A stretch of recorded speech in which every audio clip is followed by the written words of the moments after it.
Shalom, saudara dan saudari yang terkasih dalam Tuhan kita Yesus Kristus.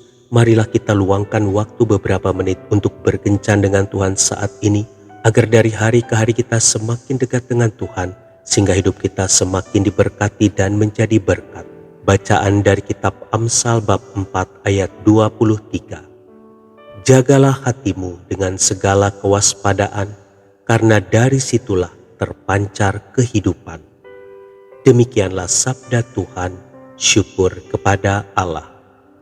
Saudara dan saudari yang terkasih dalam Tuhan kita Yesus Kristus, seseorang pernah berkata, adalah lebih mudah mengelola perusahaan daripada mengelola hati dan perasaan. Pertanyaan ini membuat kita terhenyak dan bertanya, apakah benar bahwa mengelola hati dan perasaan itu memang sulit? Banyak kasus pembunuhan disebabkan karena kegagalan manusia mengelola hati dan perasaannya. Dendam yang berkepanjangan membuat orang menganiaya atau membunuh sahabat atau orang yang dikasihinya. Saudara dan saudari yang terkasih dalam Tuhan kita Yesus Kristus, benarlah yang dikatakan dalam Amsal bab 4 ayat 23.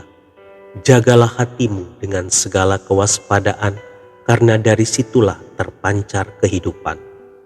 Ayat ini menjelaskan bahwa semua yang keluar dalam bentuk perbuatan atau tindakan berasal dari hati. Hati bagaikan mata air yang mengalirkan aliran-aliran air ke segala penjuru. Jika mata air itu kotor, maka kotor pula air yang dialirkannya.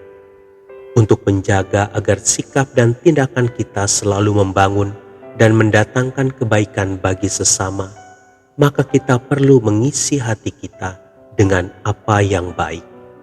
Firman Tuhan adalah makanan yang paling sehat untuk hati dan jiwa kita. Sedangkan hubungan yang baik dengan Tuhan akan membuahkan hubungan yang baik dengan sesama. Marilah kita menjaga hati setiap hari, sehingga dari dalam hati kita akan memancar kehidupan yang menyenangkan hati Tuhan dan memberkati sesama. Tuhan Yesus memberkati. Marilah kita berdoa dalam nama Bapa dan Putra dan Roh Kudus. Amin. Tuhan Yesus, seringkali aku gagal menjaga hatiku.